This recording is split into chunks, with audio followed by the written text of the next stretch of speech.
This is the Detroit Sports Podcast Network. And welcome in, folks, to another edition of Open Mic Night. I am your host, Noah Lukey, and on today's episode, the Lions with a tough loss, 37-23 to the Panthers. I want to talk about that game, but I want to talk a little bit more about what the Lions need to do in these last two games to make a playoff push, because this playoff push is still up in the air. You know, they can still make the playoffs, if they win out the next two games. So I want to talk about that as well. And also, the big news of the weekend will be Michigan versus TCU in the Fiesta Bowl down in Glendale, Arizona. And I'll give you a little bit of a preview of a game and what I think you should expect for the Michigan TCU, the Wolverines against the Horned Frogs this weekend. Hopefully everybody had a really Merry Christmas out there. I know it's been a couple of weeks. Last time I recorded was the before the Jets game. So I do want to talk a little bit about that Jets game, and then of course mainly the Panthers game as well. But so I want to start with the Lions, and I gotta say, so let's go back to the Jets game, because of course, as I mentioned, we didn't record then, but that was a big boy NFL win. Going on the road to New York, hostile territory, going up against a quarterback that, has caused a lot of problems this year in the locker room for the Jets, Zach Wilson. And, there were plays in that game where, he made some throws that you thought, well, he's the number 2 pick overall for a reason. And then there was just some that the Lions, created some pressure at the end. And, but the Jets had the lead in that game, and luckily the Lions on 4th and inches gambled and threw that little pass out to the flat to Brock Wright, where he went 51 yards, to the end zone. And I thought, man, the Lions just got to hold on. And then they kept pressuring Zach Wilson, and then he had that long completion. They had 1 second left, and Greg Zuerlein completely missed. Not even close, that 58-yard attempt, and the Lions walked out of there, victorious. So I thought, the Lions would be riding some of that momentum. You don't, as fans, when was the last time we saw the Lions win, a game like that, on the road, down late in the fourth quarter, able to come back, and then able to shut them down, towards the end on defense as well when it mattered most. So, I thought, I was elated as a fan. That was an early Christmas present for me. So then, I thought, yeah. So I'm not one of those Lions fans that's going to be all. I'm not a cocky Lions fan. I'm not thinking, okay, well, we've won, 5 of the last 6 of the last 7, whatever it was. It's going to be easy from here on out. This is the NFL. This isn't going to be easy. So, but I will say though, I'm not saying I thought we were going to win against Carolina. I was confident heading into Carolina. I wasn't too confident, but I know that Carolina is a hungry team, because of the fact that they're still in the race for the NFC South, that terrible division. I think Tampa Bay is still winning that, but they're within a game, so they're close. I knew that it was going to be, it was going to be a good game probably because of Carolina and they're still fighting. But what I did not expect was the Lions to pretty much lay down. Dan Campbell admitted after the game he didn't have his team prepared, which is that's a big red flag right there. And I understand. It's hard to win in the NFL. It's hard to stay consistent. I just think overall the Lions just played a bad game. Now, there were some bright spots on the offense. Jared Goff still didn't play terribly. He still threw for 350 yards. Took 2 sacks. I think that was the first sacks in like 3 or 4 games that the Lions had allowed. It was one of those things where it was like you knew something would break eventually. Coming at this time, not ideal. But on the road in Carolina, where it was, I think, 14 degrees out. Throughout the nation, it seemed like everywhere was, 0 degrees or, 15 or whatever. But I didn't expect the Lions to, because the other thing too is I've noticed the last couple weeks, the Lions have given up a lot of yards through the air. And I thought maybe that would be the weakness a little bit, especially with some of these receivers like DJ Moore and others. But really the Lions' weakness in this game was running, or was the rushing defense. I mean, they gave up 320 yards on 43 carries. That's just under 7.5 yards an attempt. And 3 touchdowns. I mean, 2 guys rushed for over 100 yards. Deonta Foreman, 165. Chuba Hubbard, 125. I mean, and I could tell from the first play of that game that something was up. I think the first play, Hubbard or Foreman, one of those guys ran for like 20 yards. Yeah, no, it was 30 yards. Yeah, Chuba Hubbard ran for 30 yards on the first play. And then the second play, Hubbard ran up the middle for 35. So I remember thinking to myself, well, we have not seen the Lions defense play like this in like 2 months. That was a franchise record that they gave up to Carolina. And so, I'm thinking to myself, what's the problem? So and throughout the game, I'm watching the defense. And I really think Carolina exposed some of the Lions' weaknesses that we've seen overall this year. And I think it's 2 things. I think one of them is the linebackers love to get aggressive. And I like that, but sometimes they get a little too aggressive. So some of these guys like Malcolm Rodriguez, Alex Anzalone, I noticed, they were getting really pulled by the play action. They were really fooled by the misdirections and and they weren't really fighting off blocks well against the Carolina offensive linemen. So I think just being too aggressive, really stalled that Lions defense throughout the game. And then also the other one is setting the edge. There were some plays that the Carolina had a lot of success with on the outside. I mean, we saw Sam Darnold even have a couple carries, and he was able to get some first downs with his legs on some read option plays. And as a defensive end like Aiden Hutchinson and Romeo Okwara and some of the others, you're taught to kind of set that edge to make sure that nothing gets outside of you. And you could tell that Hutchinson was a little slow on the outside, and Okwara and some of the others, because I just think they didn't do a good enough job of setting that edge. So I really think the 2 things for the Lions on defense that I noticed, the linebackers were just getting way too aggressive, and allowing those wide open holes to occur, the offensive line for Carolina, and then just not setting the edge on the outside. So that's, and I got to tell you, Lions must set the edge on Sunday, New Year's Day, against Chicago. Because, look, Lions are favored by 6. I'm not a big guy with the point spread and all that, but I mean, that's a sizable margin for an NFL game. I mean, Lions are at home as well. I know the Bears are bad. I get it. But when you get a guy like Justin Fields, who is a running quarterback, who, quite frankly, kind of gashed the Lions in the last game, 31-30 win that the Lions had on the road against the Bears, he had a couple long runs.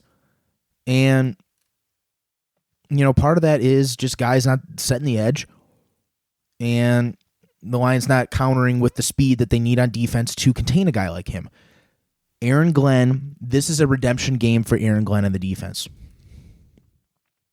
You must contain a quarterback with that speed like Justin Fields. You don't want that guy to single-handedly take over a game, because that's what these quarterbacks do. Doesn't matter how bad the run game is with the other guys, or how bad the pass game is. If you get a running quarterback that is very good like that in open space, he can take over a game single-handedly. And that's what I don't want the Lions to do. So I would watch out for seeing if the edge rushers can set the edge there on the outside, nothing outside, keep Fields in the pocket, force him to throw the ball. And let's hope that the Lions have some takeaways. They need some big takeaways, and because I think the Lions have a better offense than the Bears do defense. I think Ben Johnson and company. I trust that they'll come back and they'll put together a solid game plan. They got to get it going on the ground game, though. I mean, only 45 yards 17 carries, just over 2.5 yards a carry. That's not going to cut it. Heck, Jared Goff was the leading rusher in this game. He had more yards than Swift and Jamal Williams. We'll talk, because the running game with, some of these guys, the number one guy, Jamal Williams right now, and then DeAndre Swift, how his roles changed. We'll talk about that in a future episode. But I think it's really interesting how some of these guys' roles have changed. But it'd be nice to get Amon-Ra St. Brown going. Another guy, Jameson Williams. I'm really curious as to why Jameson has not been. He was only targeted once in that Carolina game. Now, look, I understand he's coming back from the injury. I understand that he was kind of just a secret weapon in that Minnesota game, just the deep ball. Almost had a touchdown against the Jets, but Goff underthrew him, I should say. So I don't know. I've been watching a little bit of Lions film. I haven't really keyed in on Jameson Williams a lot. I was just mostly watching to see the defense. But I want to know why. Maybe the Lions are just saving Jameson, for some of these big games. Every game's a big game, but maybe down the stretch they'll try to get Jameson more involved, especially if Amon-Ra St. Brown and Chark and some of these other guys are covered. Maybe that leaves a guy like Jameson open. How about Shane Zylstra as well? 3 touchdowns on 5 catches. Speaking of the tight end game, seems like the tight ends have been just fine without TJ Hawkinson. James Mitchell, Zylstra, and then Brock Wright has had some nice catches. Tight end is just a complementary piece in the NFL, unless you have a very, very dynamic guy like a George Kittle, a Travis Kelce, one of those game wreckers. TJ Hawkinson he could be a game wrecker, but he wasn't a consistent game wrecker. Lions are doing just fine without them. Mitchell, Zylstra, Brock Wright, chugging along without TJ. Don't even need TJ now. He did get the second Pro Bowl spot, TJ, with George Kittle for the NFC. Frank Ragnow, the only member of the Lions to garner Pro Bowl honors. A little surprised by that. But I think Amon-Ra St. Brown and Penei Sewell are the first alternates. So that means if there's a guy ahead of them that doesn't play in the game or decides not to play, the game's not really that important. It's what's important is just the distinction of being a Pro Bowler. Then I think Sewell and St. Brown would technically be considered Pro Bowlers, if they replace certain guys. So I think they have a good shot because some of these guys might not want to play in a touch football game in a sense because they're doing away with the actual, Pro Bowl game and going to some more two-hand touch or whatever it was. Other thing in the Carolina game, the fumble hurt. That was the only turnover in the entire game for either side, but and Goff did get credited with the fumble. There's a bad snap in the red zone. Can't have that. I think that kind of ruined the momentum for the Lions because the Lions were about to go. I think they were about to tie the game up, inside the 10, and then just a bad snap from Ragnow, fumble, and but you can't have any of these turnovers. Especially you don't want to give the ball back to Chicago's offense. I don't like running quarterbacks. They scare me sometimes, even if the rest of the team is not as good. And then Packers, that's the last game of the season in Lambeau. Of course, Rodgers gets Minnesota and the Lions in Lambeau to close the season out. Gosh, I was watching that Miami game, and if concussed Tua didn't throw 3 interceptions, I think the Dolphins might have won that game. But I saw Rodgers after the game. He's saying, "Oh, we got 2 dome teams coming to Lambeau, and we're going to take care of business." Oh my gosh, all the drama that's been with the Packers this season. That Rodgers doesn't have enough. He doesn't have enough chemistry with his wide receivers, and the defense has been a shambles, and blah blah blah. And now all of a sudden, the Packers are back in the mix. If the Packers win out, they will be. They might go to the playoffs. It's quite possible. And but the Lions are right there with them. If the Lions win out, then they will go to the playoffs. So this is, and look, I don't think the Packers are like some all-star super team, but I will say this. when you give Rodgers any sort of hope, any sort of confidence, he just turns into a different guy, and he's just so locked in, and he's one of those guys that just does not let that opportunity slip away. That's what makes him so great. Am I saying I'm scared of Rodgers? No. I think this is a different Lions team. However, it's going to be a battle. He's going to want to win that game. He's been hinting the last couple weeks. We got Detroit week 18. It's going to be a battle. No more easy games for the Lions these next 2 weeks. Just get the job done. Get it done.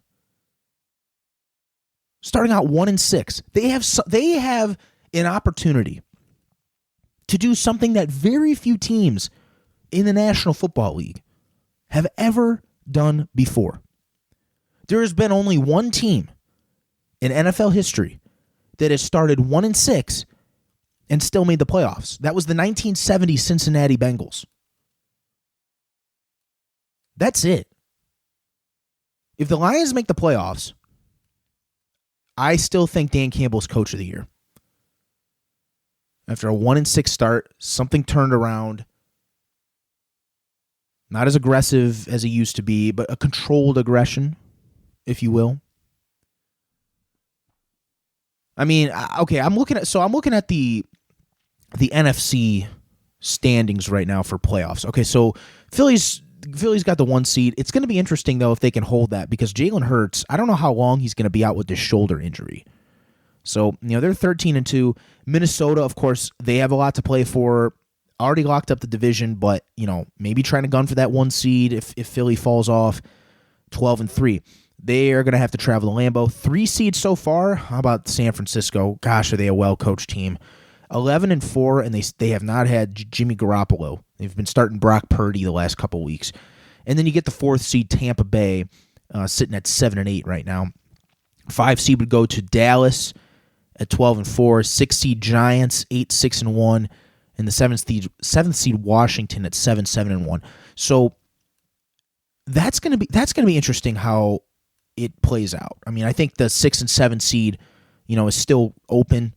I think Dallas has kind of cemented that 5th seed, but just with Philadelphia, being 13-2, but I think it's going to be, it's going to be a good battle. That's 6 seed. That's 6 or 7 seed. Plus, the Lions have already beaten these teams: Giants, Washington. They've beaten Minnesota. Gosh, they nearly beat Philadelphia week 1. Man, I didn't realize Philadelphia would just pretty much run the table almost after that loss. Or after that near loss, I should say. Yeah, Green Bay and the Lions, but the Lions have the tiebreaker right now because we beat them 15-9 earlier in the year. Chicago 3-12, but gosh, please, Lions have to take care of business. They have to. And then Washington, their remaining schedule, play the Browns and Cowboys, both at home. So that'll be interesting as well. And then the Giants, they play Colts at home, decrepit team, and then at Eagles. So, okay, say the Giants go 9-7-1. And then say Washington goes 8-1. So say they beat the Browns and then they beat the Browns but lose to the Cowboys. 8-1. If the Lions go 9-8, then they get in. I believe so. I wonder. I actually should probably do some research on that. 8-1 versus 9-8.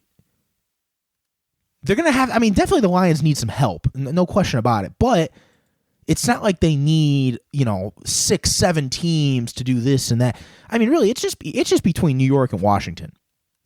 What's going to happen with them? That's the help that the Lions need. And then, obviously, win out. If the Lions lose one of these games, the season's over. They're going home. No playoffs. And we can dissect the offseason later. But, man, it's going to be a good finish. Take care of Chicago. Take care of Green Bay. cross our fingers with the other games and see what happens. Man, am I excited. All right, want to get to a little bit of Michigan TCU before we close out here. So obviously Michigan undefeated, Big Ten champions, beating up on Ohio State to end the regular season.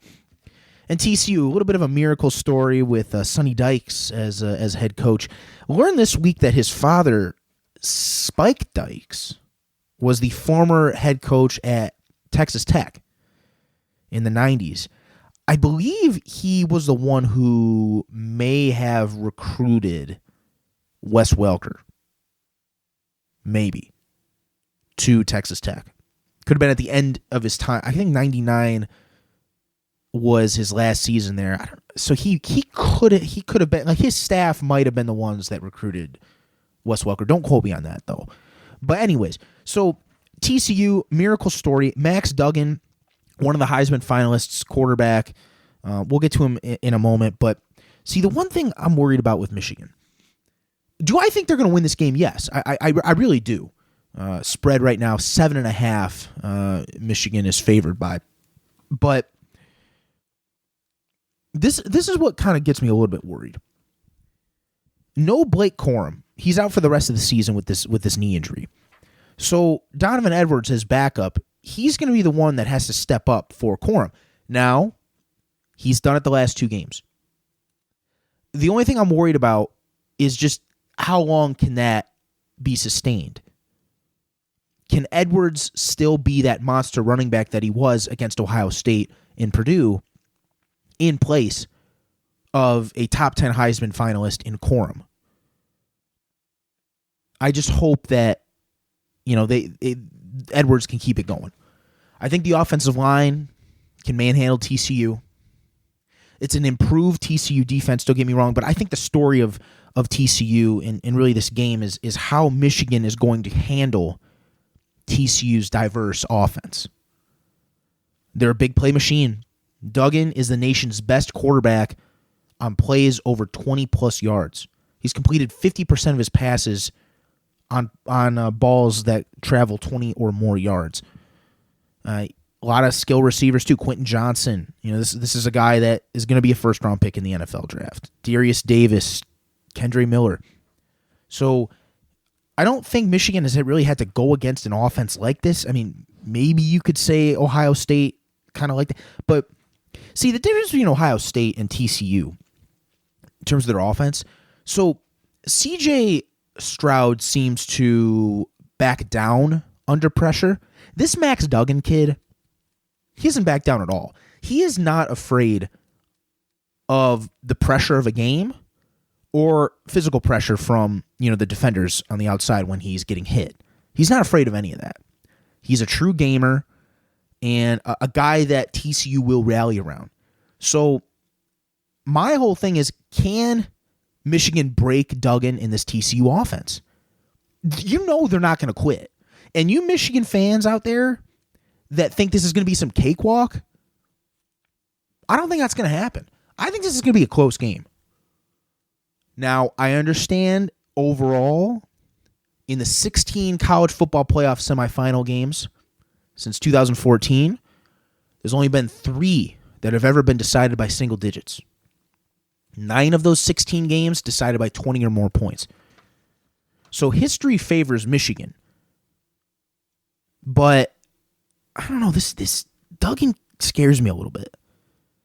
They're an underdog team, and I just, people really like Max Duggan, and he just does not falter under pressure. It just is Michigan going to live up to that? Are they going to be able to stop these big playmakers? And are they going to be able to respond on offense with Donovan Edwards? They are a ground and pound football team. That's their bread and butter. Sprinkled in with a little JJ magic once in a while. But can Donovan Edwards live up to the bill these last 2 games? Can he be consistent? Can they keep this going? Especially without Corum. I just don't know how that's going to play, how much that is going to play into a factor in this game. Also, TCU, 5-0 in one-score games during the regular season. Of course, they lost the one-score game in overtime against Kansas State in the Big 12 championship game. Michigan, they've only had two games decided by one score this season. That was Maryland and Illinois. They were both at home. So I think they will beat TCU. I do. I just think it's going to be closer than people think. I mean, honestly, I could see this being like a 10-point game maybe. Close. You know, people think, oh, Michigan's going to blow TCU out. I wouldn't say blow out. I'm worried about some of these big playmakers. Ohio State had a little bit of success against Michigan with some of those big playmakers. Not really in the run game, mostly in the passing game with Marvin Harrison Jr. and some of those others. But I think the two keys, can Michigan contain Max Duggan? Can they get to him? Can they break him? Because if you break Max Duggan, I think you break the whole team. And can Donovan Edwards continue to carry the load like he's done the last two games with his buddy Blake Corum out? And then, of course, the other game, Georgia and Ohio State. That's another big one. That's another game that I think could be close. Georgia, very dominant team. I think that game will determine how good Georgia really is. Can they stop a very, very hungry Ohio State team? A guy that is on the hot seat in Ryan Day. A team that folds under pressure. This could be one of the most exciting college football playoffs we've seen possibly ever in the history of the playoff. I just think some of these games are going to be closer than what people think. So there's better teams in this thing than some people think, I think. Be sure to check out all the other content on the podcast network. Doc and Jock, the Fan Report, Michigan podcast, all awesome to listen to. Fan Report did a whole thing on the Pistons, as they always do. We will get to the Pistons one day. I want to talk about this team. I was at the game on Monday when they played the Clippers. Yeah, blew a 14-point lead with 3 minutes left. Gosh, I definitely want to talk about that. Shout out to my buddy Carlos, who I went to the game with as well. But thanks again, folks, for tuning in. Hopefully everyone had a Merry Christmas, and we'll have a Happy New Year as we ring in the new year of 2023. Go Blue, go Lions as always, and make sure to tune in next time in 2023, only on Open Mic Night.